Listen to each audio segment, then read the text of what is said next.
This is Let's Exchange Notes podcast. I'm your host, Zalika Adams. We're delving into the experiences of Black men with dating and marrying white women.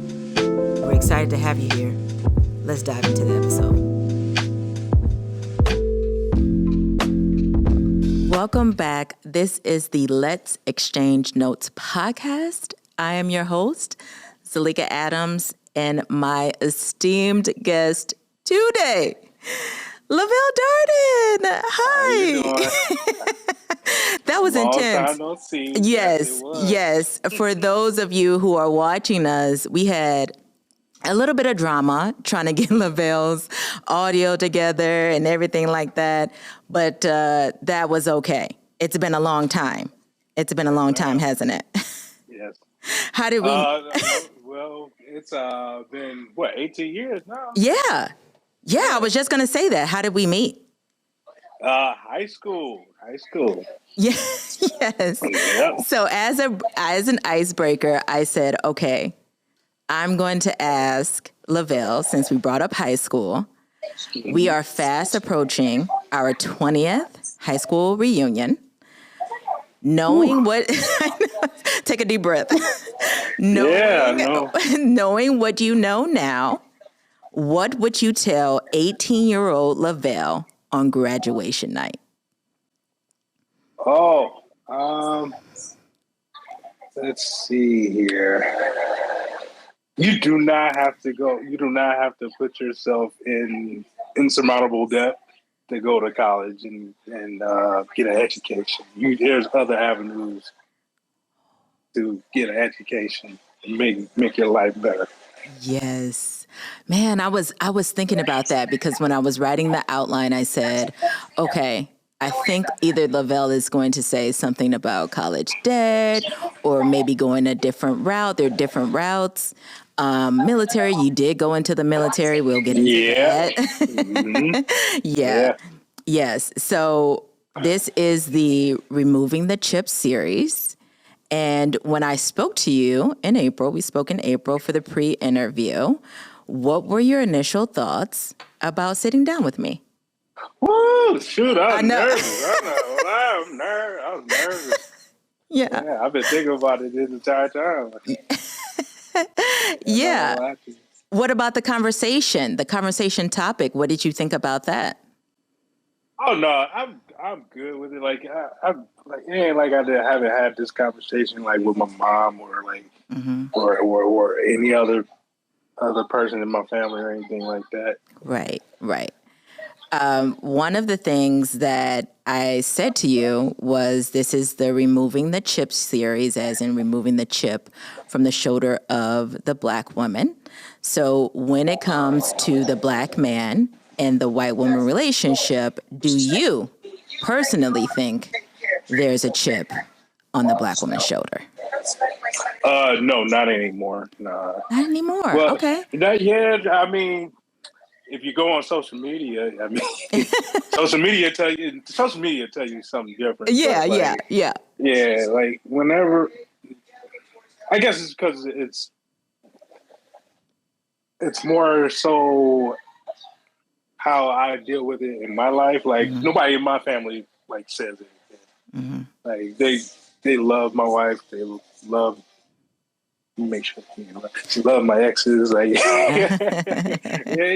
there's no drama. Like, there's no getting yelled at. Nobody dissing me in my family. So, like, I like reality versus social media. Like, I lean towards reality. Like, I'm not even worried about it. I don't think there's any kind of chip on Black women's shoulders now.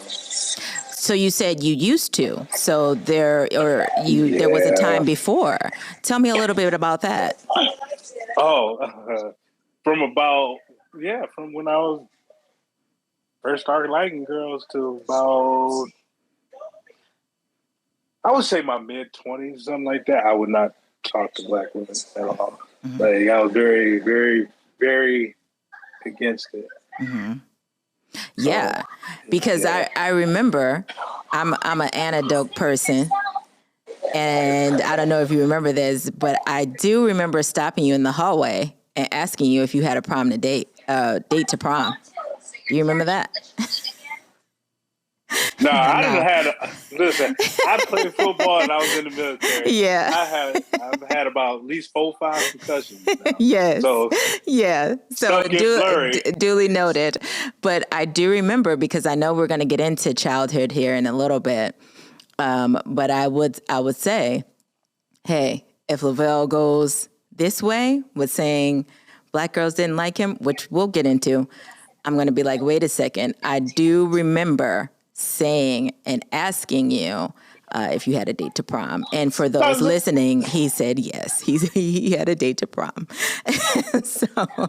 so yeah. And for those watching, as you can see, he's a handsome brother. So yeah, he had somebody. Any real world examples for you in your adulthood where you could see the chip on the black woman's shoulder showing? No, outside of, again, social media, I'll tell you something different. Something different. No, Yeah. not really. Yeah, no, not really. I take my wife wherever I want, even down the way. It don't matter. Like, nobody say nothing to me or anything like that. And for clarification, Lavelle is joining us from Cleveland, Ohio. I hope he's still around. I stay about 20 minutes outside. I live in North Ridgeville. North Ridgeville now, which is a suburb. But for those watching outside of that area, it's going to be Cleveland, right? Yeah. I hope he's still a Browns fan. Unfortunately. So when he says down the way, he's talking about like the east side of Cleveland. So let's get into it, Lavelle. I want to start with family. I want to start with talking about family. So when you were growing up, tell me who was in the household with you. My mother. And I have four siblings that stayed, like, with my mom. Like, that's like, that stayed with my mom full time. Okay. Now, so it's you and 4 siblings. Yeah. So to put that out there, I have 13 siblings. 13 siblings, right? Yeah. 4 stayed with me. 4. Went through my childhood. So your mom had 5 children altogether. Yeah. Okay. So it's 5. Okay. So I want to go through questions about with your mom first. So growing up, what was it like to see your mother manage a household without a partner as a black man? Well, it was more of a village because, like, my mom and my grandmother were like I stayed at home with my mom, but like my grandmother would help a lot. So, my mom, I love my mom, man. She's like one of the strongest women in the world, man. She worked her ass off. We didn't have nothing, and she still found a way to get us what we needed, what we wanted. Outside of the one time I tried to ask her for some money for football, she wouldn't let me play. I was if she would not find no money for me to play football. But like, outside of that, whenever we needed it for Christmas, birthdays, it did not matter. She found a way to do it, and I love my mom to death. Wow. Okay. And you're the eldest of those 5, correct? The eldest of all of them. Everybody, all 13, right? Which we'll get into in a little bit when we go through father's questions. But the eldest, did some of the responsibility fall on you? When I got older, yes. Even to this day, a little bit, yeah. Yeah, but like it was a time. It was a time where, like, I left for military and everything, and my little brother Jarrell, the third oldest, and he picked up for me. So shout out to Jarrell, man. Shout out to Jarrell. Yeah. And my little brother. Yeah. How do you think that impacted you, having some of that responsibility fall back on you? Made me grow up real quick. Yeah, made me grow up real fast. I was still a knucklehead, though. I'm not gonna lie to you. I was still a knucklehead, and my mother and my grandmother, like, they did the best they could. To this day, I appreciate them for doing so. But yeah, like, it made me grow up real fast. Yeah. Looking back at your childhood and envisioning your future, what type of future were you envisioning for your adulthood back then? Like, I would have been just happy, just like I was just happy with just getting out of the hood. That was it. Yeah.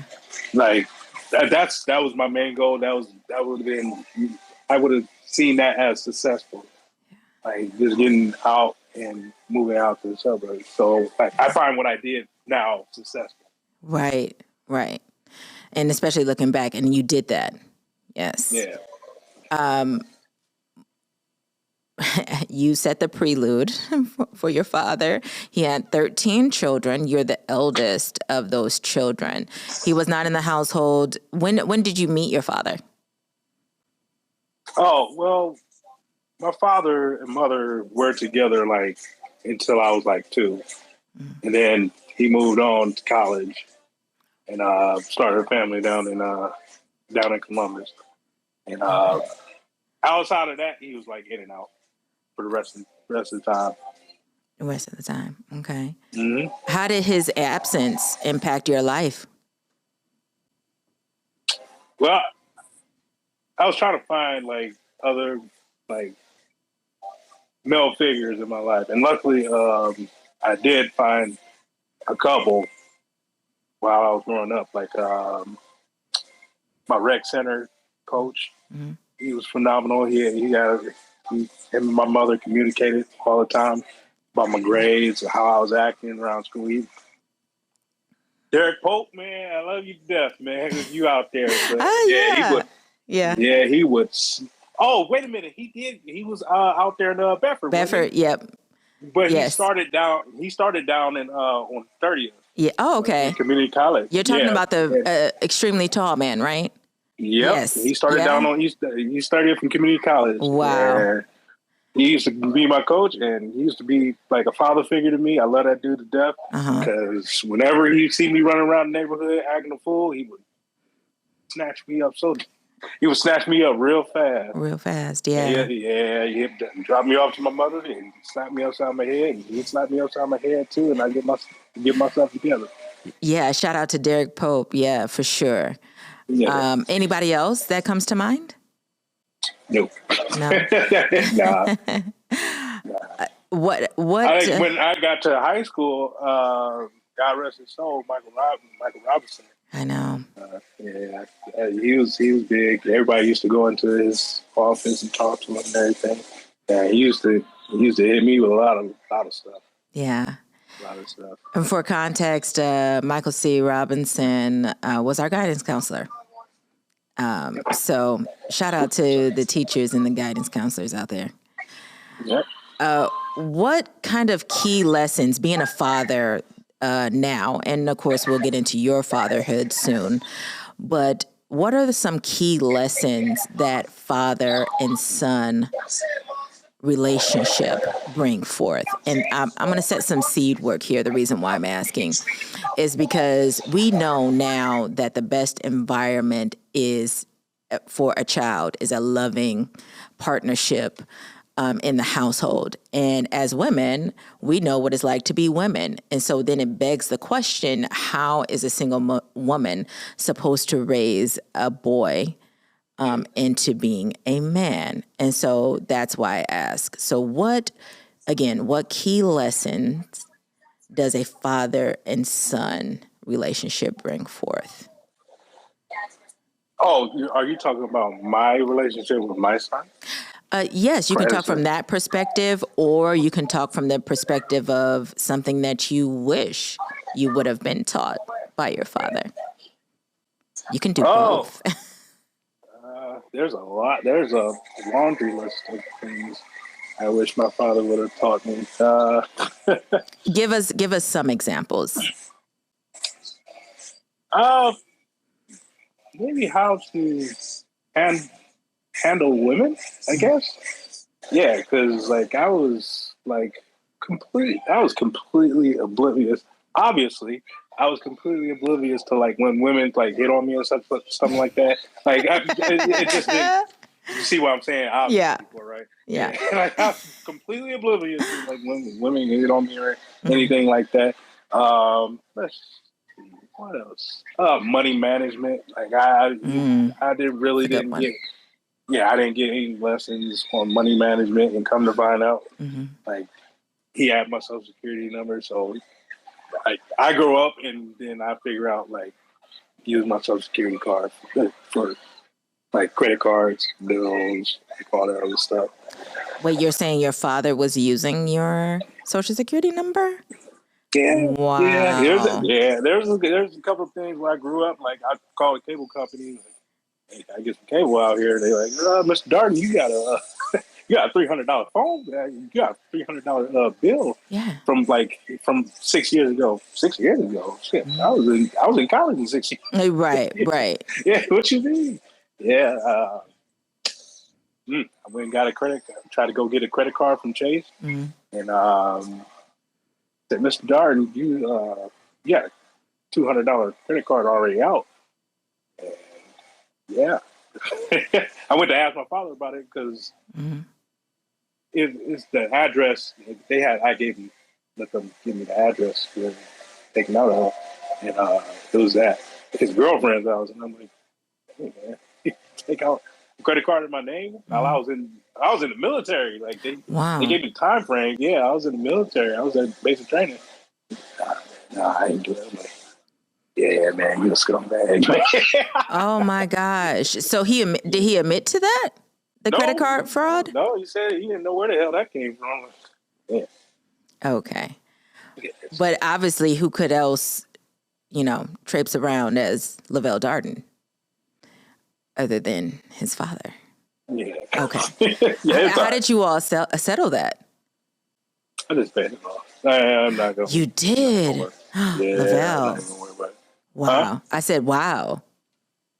Like all the cable and such. Yeah, I'm not. I wouldn't worry. No, I was in a position that I can do it. So. Mm-hmm. So that brings me to another question about your father.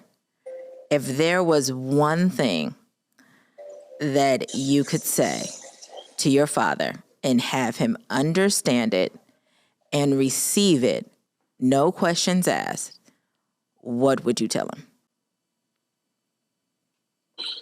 Woo! You're wrong. Because he's one of them type of people that he's never wrong. Mm-hmm. No matter what you say to him, no matter like what evidence that you put out in front of him, never wrong. He's always right. So that's pretty much all I would tell him, that you're wrong sometimes. You're wrong. You're wrong, yeah. He don't never click to him that he's not perfect. Yeah. Yeah. You have 12 siblings. Do you think that they would mimic your testimony as well? Every single last one. Wow. Every single last one. Yeah. And they've expressed the same thing. Oh, yeah. I talked to them. I would say 80% of them. Okay. On a regular. Yeah. One of the reasons I wanted to know is having an absentee father, the reason why you're such an active father? Yeah. Is because you didn't have one? Mm-hmm, absolutely. Yeah. Yeah, because I know that feeling. Now I hold that standard up to my little brothers and all my friends too. Like all my close circle. Like you can't be a bad father or absent father around me. Wow. No, that's a no-go. Mm-hmm. Yeah, so that's one of your integrity bullet points to be in your space. Yeah, I can't. You can't be no bad. And they hold me. They'll hold anybody in their family to the same standard. No, there's no being an absentee father in our circle at all. Wow, that's good. You should spread more of that because obviously you understand the repercussions of not having the father there. Yeah. So let's talk about childhood and adolescence. When you think back, how were you perceived by your peers? When you think back, how do you think that you were perceived? Woo! Yeah, I got picked on when I was little. when you I'm were not little? gonna lie to you. Yeah. Yeah, I got picked on when I was little. Yeah. Did you have some friends in school? Yeah, I had a couple friends, but Yeah. like for the most part, big head, black as hell. Mm-hmm. Yeah. Yeah. So let's get into that.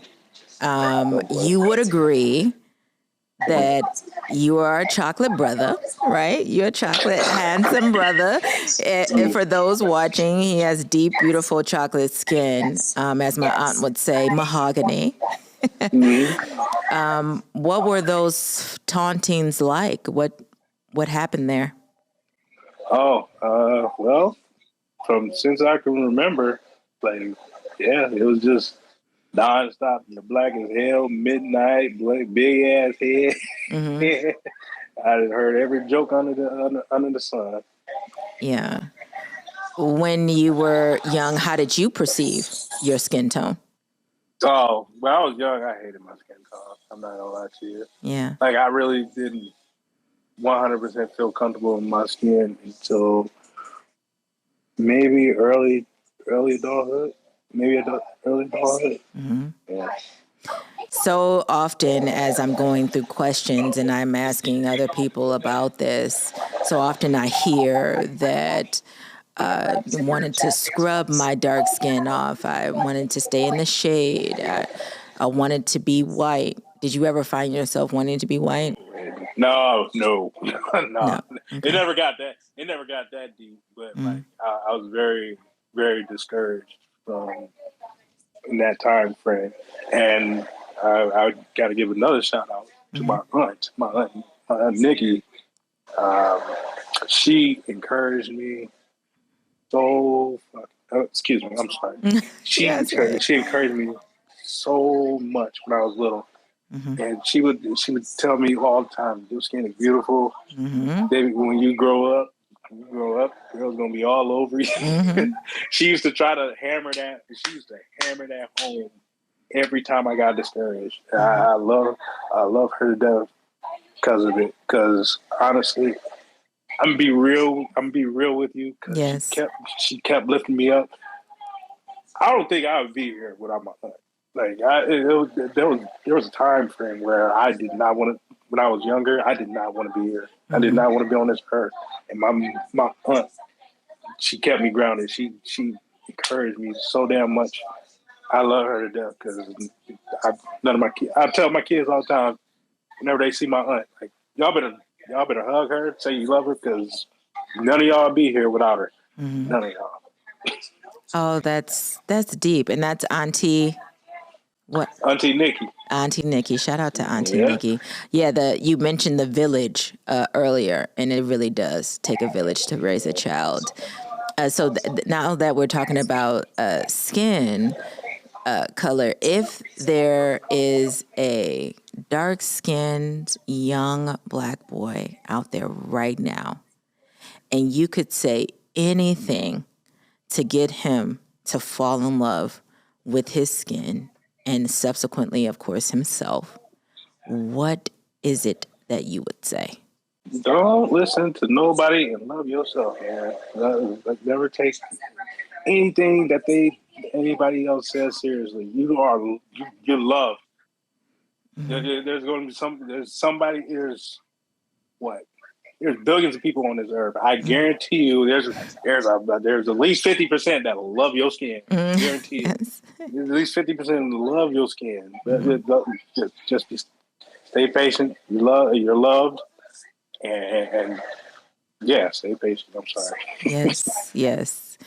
Besides the taunting, were there any other external factors that led into you not liking your skin, like media or things that you saw on TV, lack of representation? No, that's all Wesley Snipes in every damn movie. Yeah. And, Yeah. shout out to Wesley Snipes. I don't know if he knows that he kind of carved out this lane for millennial dark skinned boys to start to love their skin. But shout out Wesley Snipes. Yeah, that was cool. Seeing Yeah. Wesley Snipes' blade. I was like, man, For those who are in Gen X, it was New Jack City. So shout out Wesley Snipes. Yeah. Yeah, so that was cool for you to see him in Blade, huh? Oh yeah, I love Wesley Snipes, man. That's one of my favorite actors, man. Yeah. And again, we'll get into your parenting, but when you're looking back and there's little Lavelle, however old he may have been, and he didn't want to live, what are the words that brought him up out of that? Like, what did Auntie Nikki say? Oh, my aunt used to, again, my aunt used to tell me that my skin was beautiful. She always used to tell me, boy, your skin is beautiful. And I guarantee you, when you grow up, women gonna keep flocking to you. And I love her to death because she used to emphasize every day, I love you, I love you, I love you. Your skin is beautiful. Yeah, don't you start, because if you start, then I'm gonna start thinking about my auntie. I know. Because every time I seen her at my my cousins get mad. My cousins get mad because every time I've seen her at my little brother's wedding. I ran up and hugged her, and she said, "Hey, Ma, he 35 years old. That ain't no damn baby no more. That's not no baby no more." But you'll always be younger than her, and the relationship will always be that of an auntie and a nephew, so it's okay. Oh, yeah. I love that woman to death. Yeah. Yes, absolutely. Shout out to Auntie Nikki. What is the importance, though, of the elders to say to the younger generation about Blackness, to talk about history, to talk about loving yourself? On a scale of 1 to 10, how important do you think that is? 10 being most important, 1 being least. That's a 15. Yes. It's so important. It is very important. Yes. And as you know, this is called Let's Exchange Notes. So for me, my note exchange is, of course, I was made fun of. I made that known. And for me, it was my mother saying, someone will always not like you. You have to be steadfast and comfortable in your own skin, and she would always say, you got to get people up off of you. That was her thing. You got to get people up off of you. And that's what was instilled in me. And that's what I roll with even today. Yeah. So that's good to hear. Yeah. That's good to hear. And being comfortable in all of it. The hair. Well, I know you're bald now, but hair. But still, skin, widespread nose. Whether you have ears that stick out, you have full lips, whatever it may be, to be comfortable in that. And it is important for the generation above and the generation above that to instill that verbally into the young generation. Mm-hmm. Do you think that? I'm sorry, go ahead, Lavelle. No, I was just going to bring my, I want to bring my son down here and you tell him that I used to have hair. Because nobody ever believed me that I used to have hair on my head. Okay, after we're closed, please, bring him down and I'll tell him. Yeah, when we're done. Yes. There's some more people in my life that just knew me as being bald. And even some of my family members don't even remember the hair. Come on now. We got to pull out the yearbook. Do we have to pull out some old photos or what? So. Yeah. Because back in them days, everything, it was do-rags. Back in the day, everybody had to have a do-rag on all the time. Yeah. And all my pictures have do-rags on them, and nobody could see that I had hair. Yes. So transitioning here a little bit, when we're talking about, you mentioned starting to date. So when we're talking about starting to date, when was around that age for you? I think that was 15. Yeah, 15. Yeah. No, wait a minute. No, it was 8th grade. So that would be 8th grade. 14. Yeah. So when you started to date seriously, there were no women of color. I'm thinking about one in particular. Yeah, I'm thinking about one in particular. Well, does she count though? We're gonna counter. Because she was. Okay, all right. Yeah, okay. So right, we'll count. We're a counter. Yeah, okay, so we'll count T.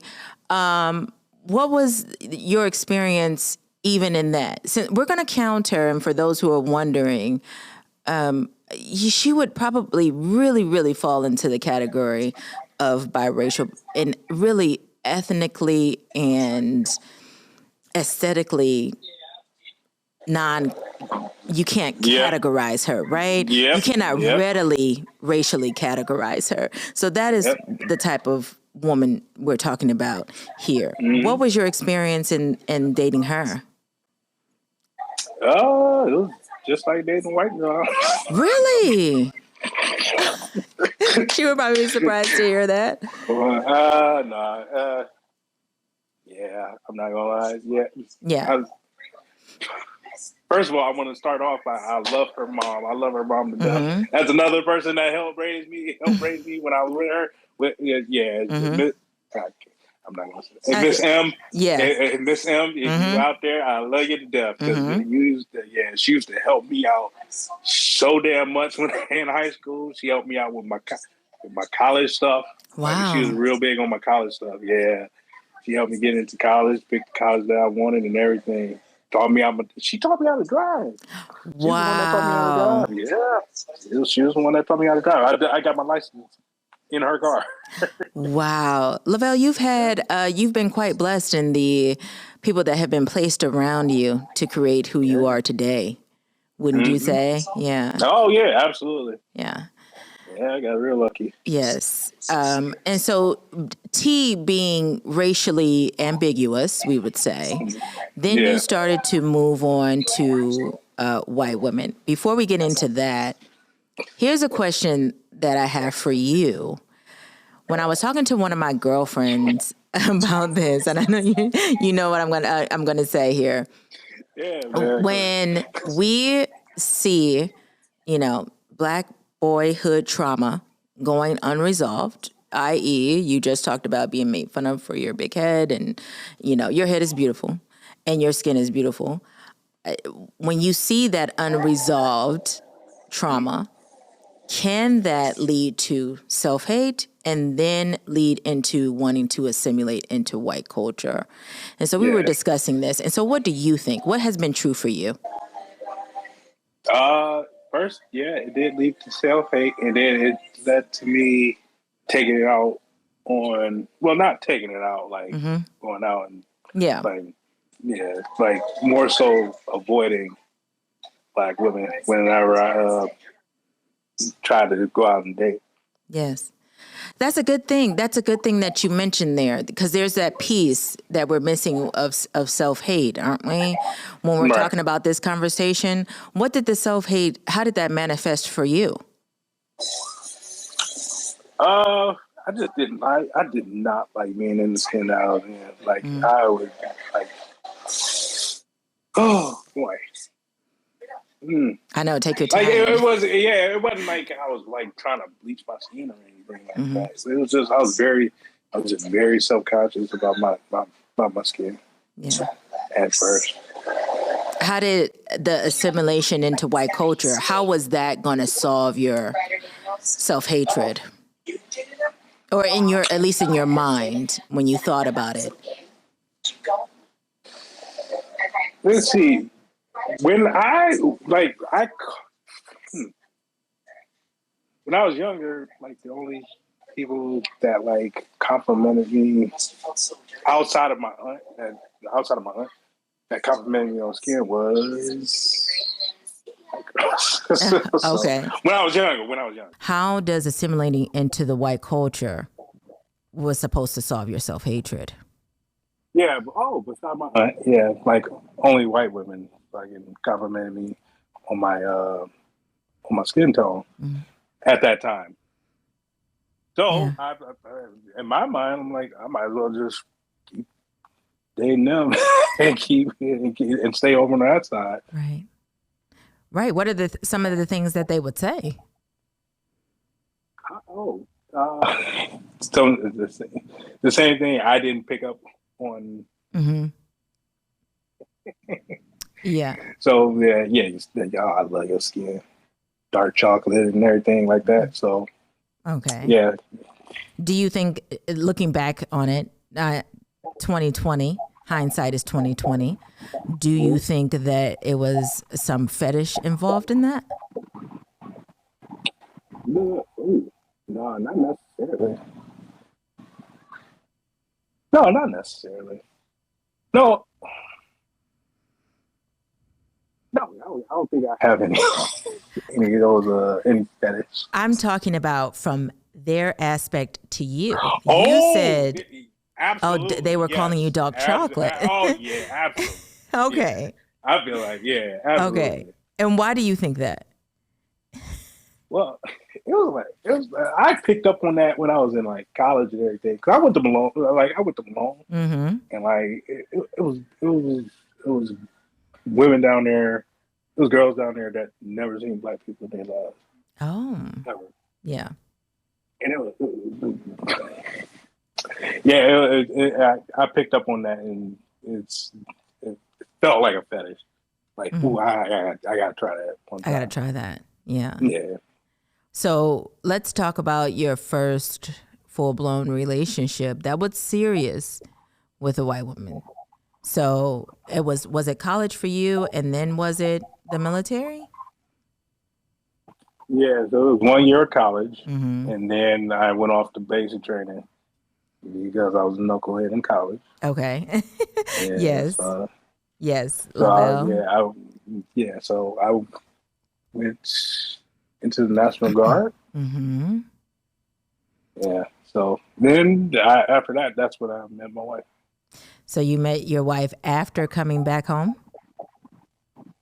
Yeah, I think it was like a month. No, not a month. I got back February 2006, and my wife at the end of end of 2006. End of 2006? Yeah. Yeah. So at the end of 2006, how did you all meet? Her brother. I played football with her brother. I played flag football with her brother, and I went to his wedding. Oh. Oh, okay. And so how did that relationship start? Oh, a lot of y'all won't remember this, but MySpace. Yeah, MySpace. I messaged her on MySpace. Okay. You messaged her on MySpace? Mm-hmm. Okay. And what was that message? Tell me about that. Oh, what you talking? You asked about something? Yeah. Like, was it like, let's go on a date? Like, I think you're cute, or like, Yeah, it was. I think it was. You remember me from your brother's wedding, like, and oh, then and then it was just going back and and back. forth, and then I remember. I think she asked me to go to like a softball game with her family because like back in them days, yeah, you had to be if you was going on a date. That first date, you had to be like around people. Yeah. Okay. So when you all started dating, how was the relationship going? Did you find like there were any quirks or barriers? What did you think about it in the beginning? No, there was no barriers. It was like I was what 21, 22, she was 19 at the time, so we were young, Mm-hmm. and yeah, everything was cool. I didn't have any problems. My family didn't have any problems with her, and I didn't have any problems with her family. Yeah, everything was cool. Wow. What did your family say when you finally brought her around the family? What did your family think? Oh no, my mother and her get along just fine from day one. They best friends. She called her more than she called me. Ain't that about Okay. Do you Yeah, ever no, they remember messed your up. mother saying anything when you were like When I in was adolescent? Yeah, younger, when you were younger. when I was younger, yes. When I Yeah. was like maybe like sixth, seventh grade, and I was like look looking at white girls and such. Nah, she didn't like that shit. Hmm. So, That's I'm okay. sorry. When Yeah, what would she say?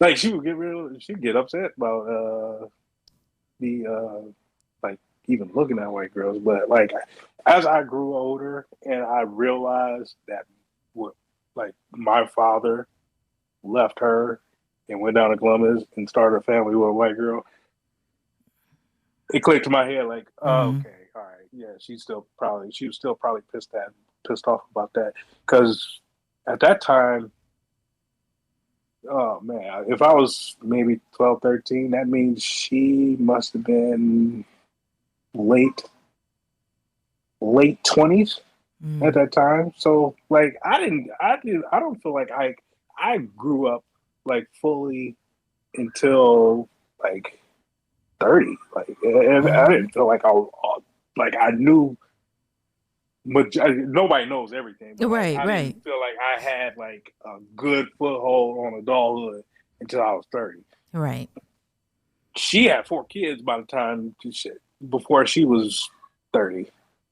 right. So like I can't imagine like being in her being in her being in her shoes with 4 kids, one before she even got out of high school.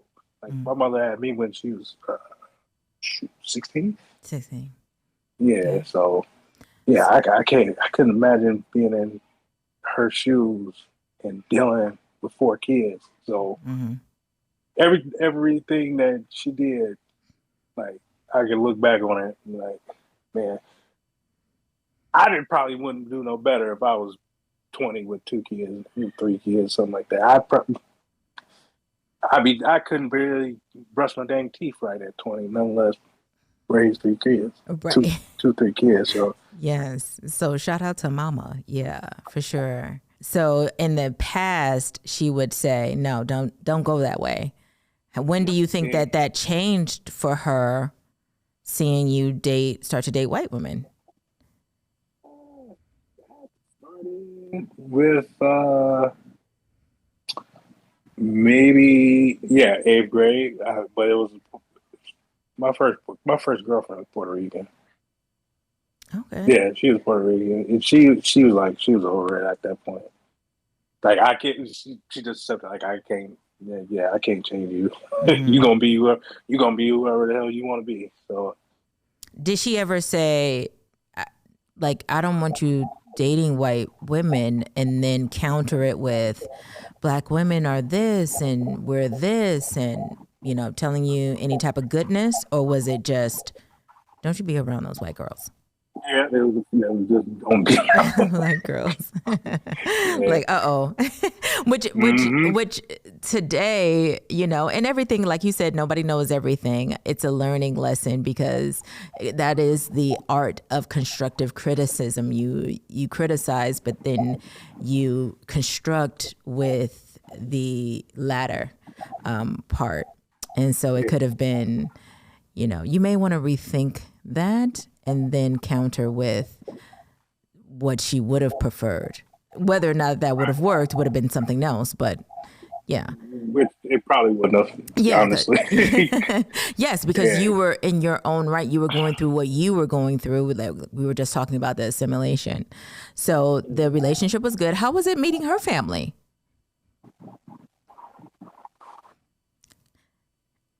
Uh, Don't. No, no. Okay. Again. I'm see. Okay. So for those watching, Lavelle tried no, to get no, up in. no, no. I'm What? joking. I'm No, he's joking. just I'm joking. He is joking. I'm joking, but joking. Yeah, this. they were cool. Yeah, Okay. they So. cool. Yeah, they cool. Like her granddad. I love her granddad. Her granddad. Me and her granddad. I need to grab a cigar for her granddad because he cool as hell. Her granddad. So Love yeah, her granddad. Excuse me. we'll run it back. When you recall meeting her Mm-hmm. family, How was that? Were there any like nerves for you, or was she afraid to introduce you to the family? No, everything was cool. And of course, you already knew her brother. Yeah.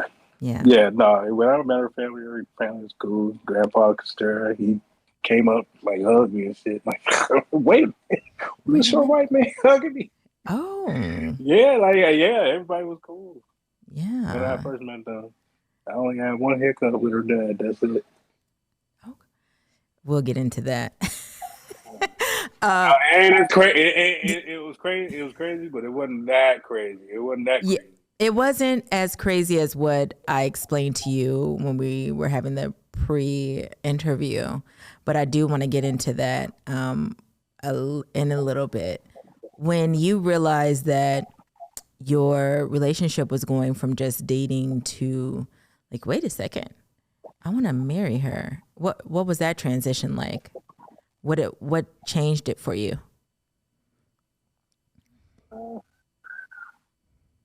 First of all, we and it was really early in our relationship that she got pregnant with Jalen, Mm-hmm. my first son. Yes. So like that pretty much did it at that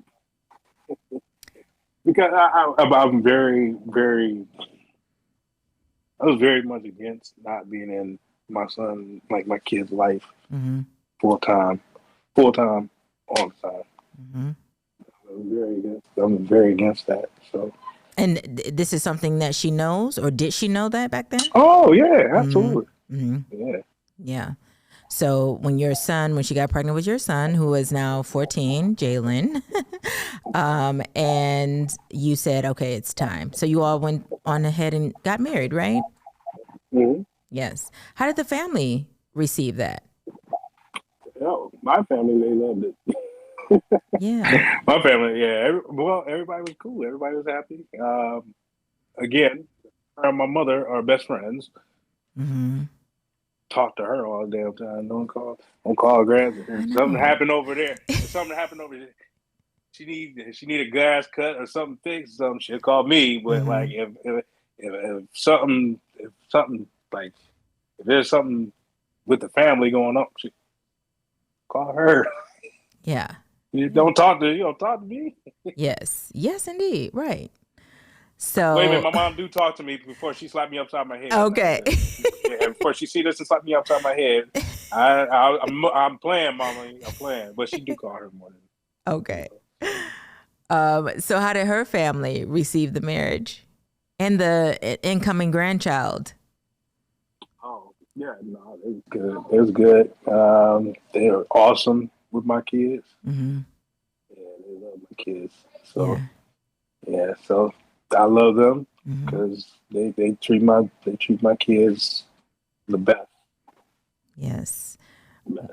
We were alluding to a story, so I want to get to that. When we were going through the pre-interview, you mentioned that there was some riffraff with your father-in-law. There was a story with your father-in-law. Can you tell that story, please? It was good. No, it was just he got drunk and called me a bitch. So So what and was this that, at a party? it was a cookout. It was a And cookout. yeah, he Mm-hmm. got drunk, called me a bitch, and like there's tears of what you Mm-hmm. can't say, and like that word is there's bitch and that's there that word the other word that he Mm-hmm. could have called me, Mm-hmm. and like bitch is right there Mm-hmm. of like I will like we gotta fight, but like Well, nah. who? So somebody held you back because you wanted to fight. Nah, yeah, oh yeah, but like Mm-hmm. cooler heads prevailed that night. Mm-hmm. What was the reason for him saying that? Just within his drunkenness? Yeah, because drunk thoughts, drunk Yeah. comments mean sober thoughts. So Mm-hmm.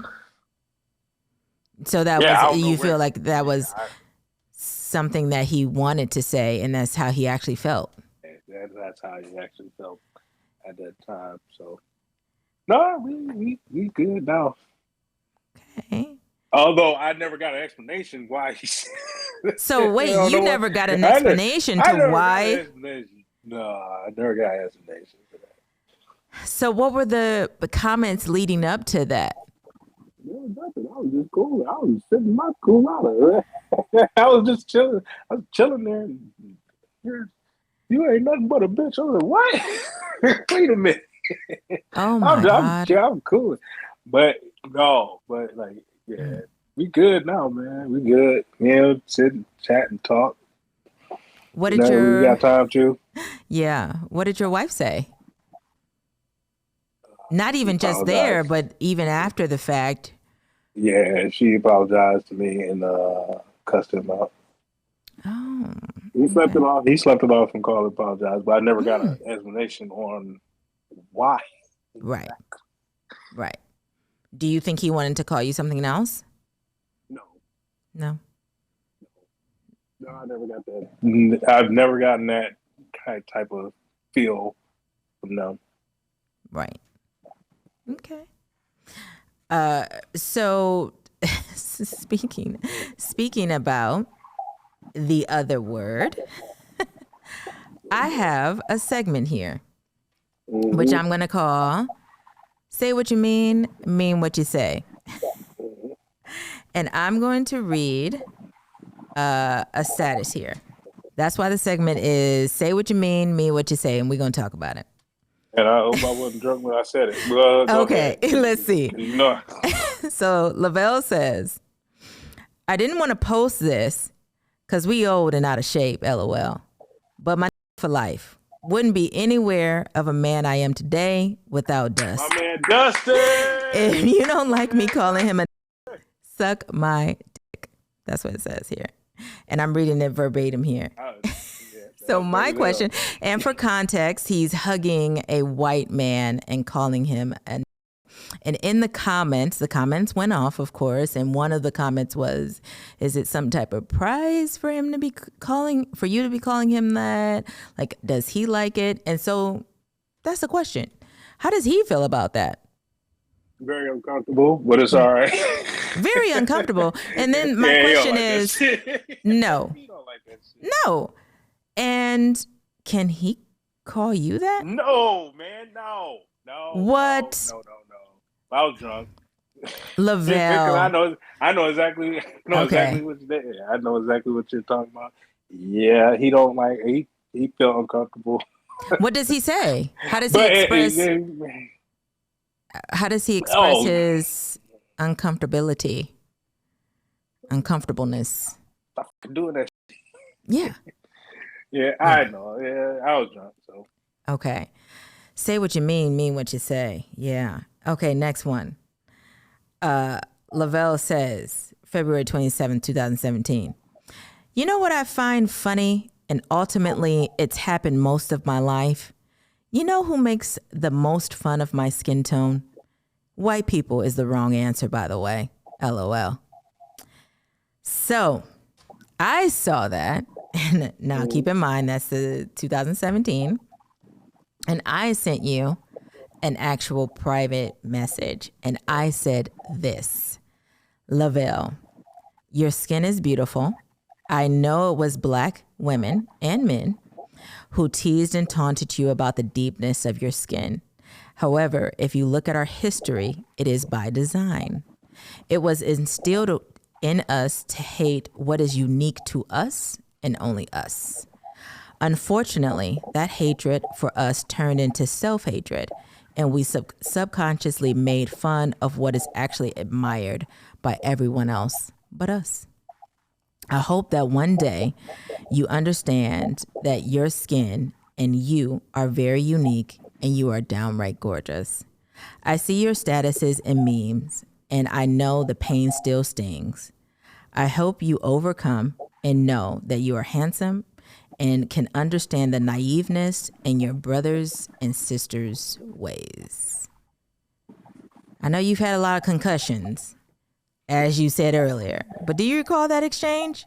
And to that, a few days later, he gave me a thank you so much. I appreciate it back. Do you remember that? Yes, I do. Yeah.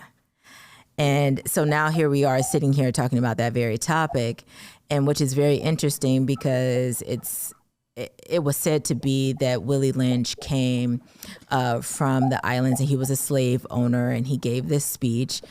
It is believed to be a hoax. I just want to put that out there. It is believed to be a hoax, but we're gonna roll with it. And one of the things that he said to control and over your slaves is to divide them by age and skin tone. And of course, that's how we eventually get light in the house and then dark in the fields in that control.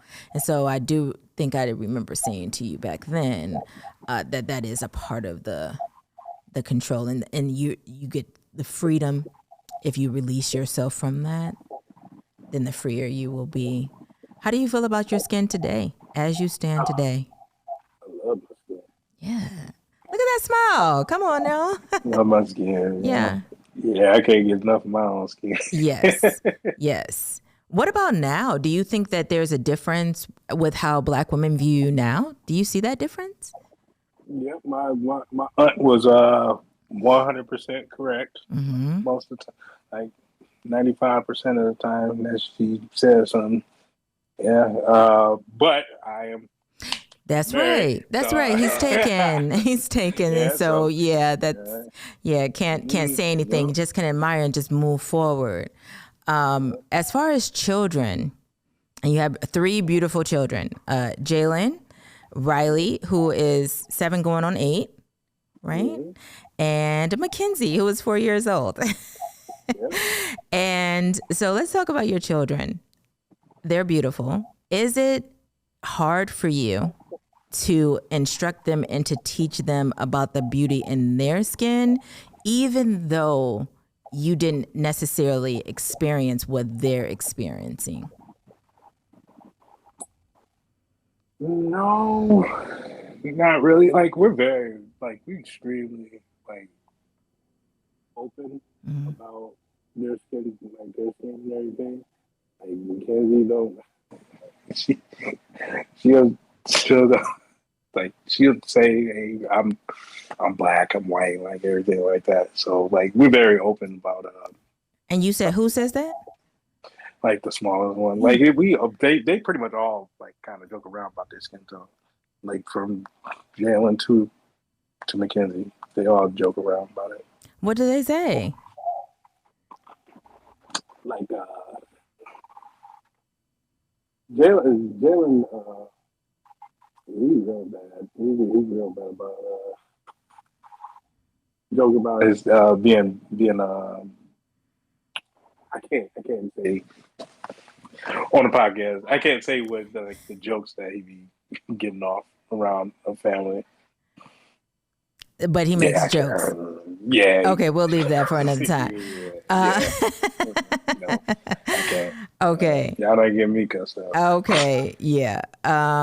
What does? How they're, is it? They're not vulgar or anything like that, but like it'll make people on both sides uncomfortable. Yeah, I don't want to. No. Okay. Move on. Okay. How was his experiences in school? We only had one bad experience as far as like somebody like calling him that word.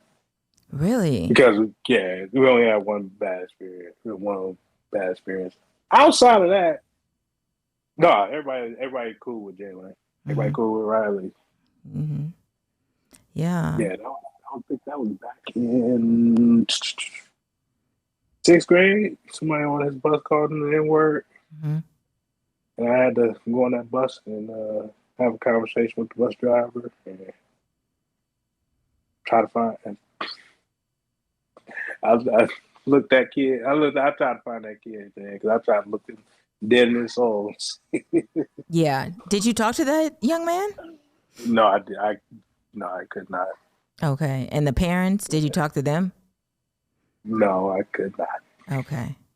Yeah. What was the lesson there to be learned? How did you handle that with your son? Well, I told him, there's people around the world. It was echo what your mother said. Like, there's people around the world that's just gonna hate you for whoever you are. So Yeah. yeah, you find the people that surround yourself with people that love you. Yeah. Don't worry about the people that hate you. Yeah. So when you're talking about your girls, what is the lesson there for them? How does your wife tackle raising girls that don't look like her?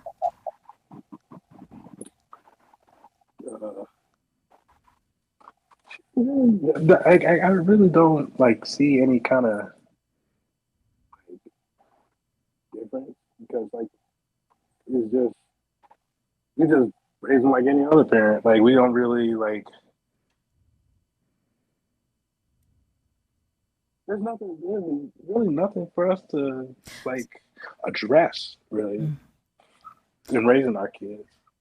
So I say that because so many things, for example, your son being called a racial epithet, you understand that, right? Yeah. Because you're black.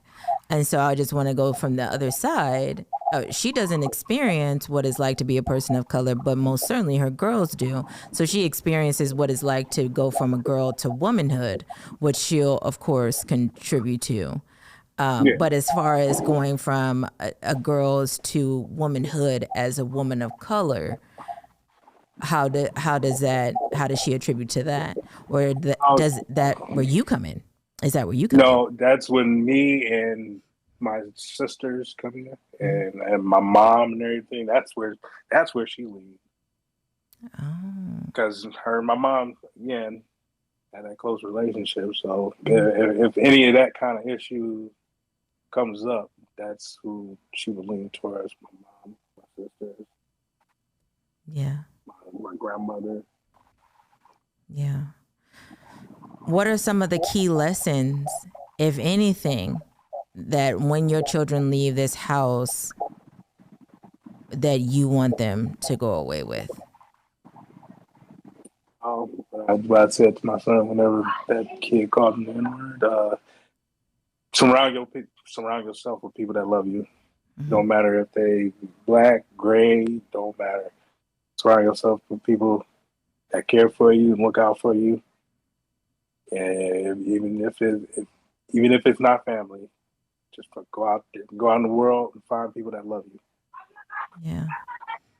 And what about and that's the same for your girls too? Yeah, absolutely. Yeah. Do you consider your children black? Yeah. You do. That's interesting. Yeah, because they damn sure black when they go out in the world. Yeah. I agree. I agree.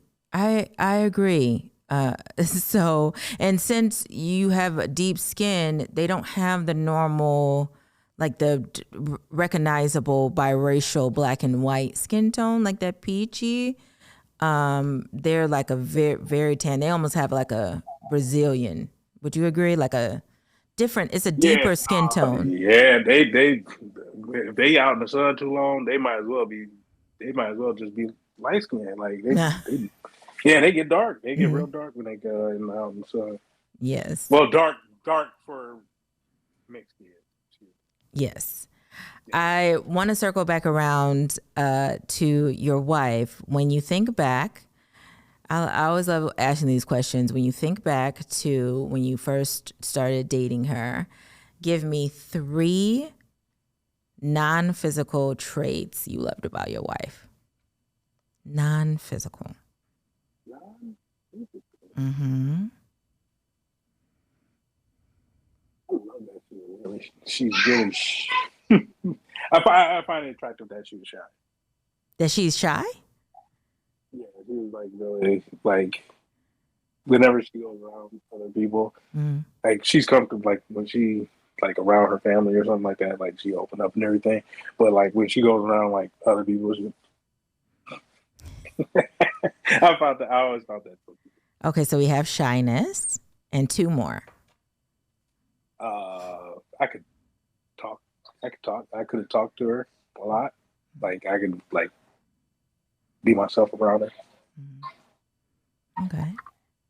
Let's see. A third one.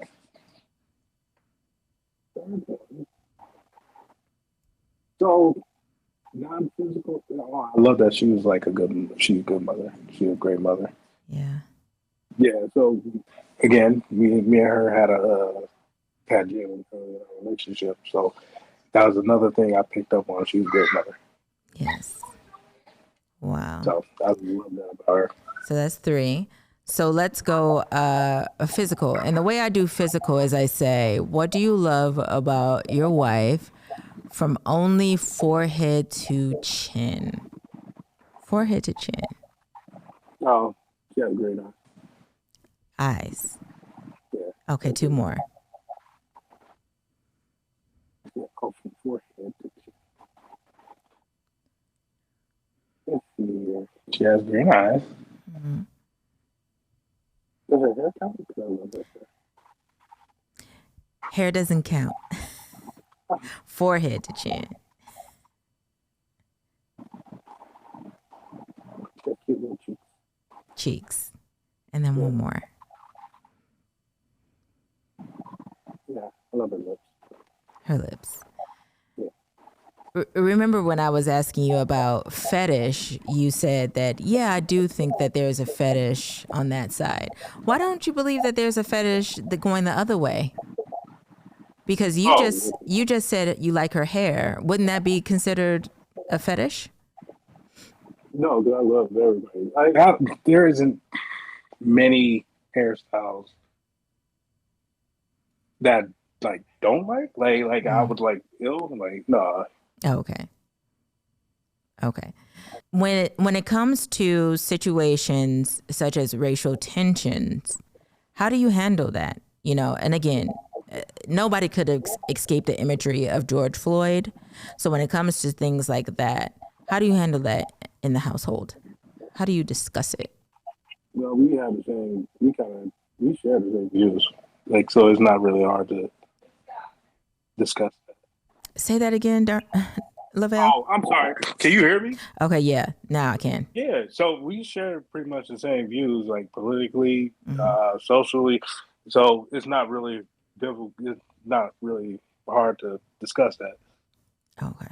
Okay. That's a good thing. So when that happens, she was just as disgusted as I was. So. Wow. Does it make you wonder about the future of interracial relationships, not just your own, but just a future when you see that? Oh, as far as like me and her seeing eye to eye? Yeah. I feel like the world today is a better place to handle interracial relationships. Yeah. Yeah. Way better now it is.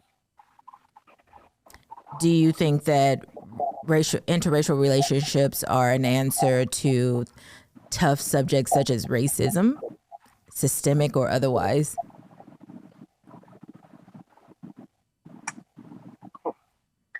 Oh, run it past me one more time. So do you think that interracial relationships are an answer to end racism, systemic or otherwise? No, because there'll never be an end to racism. Honestly, yeah, it's people are born and raised. That's going to be to the end of fucking time. Yeah, we were talking about like your skin and your children's skin with marrying and having children with a white woman. There will probably be a long time before your bloodline gets back to your skin tone. Would you agree with that? Probably so. Yeah. Yeah.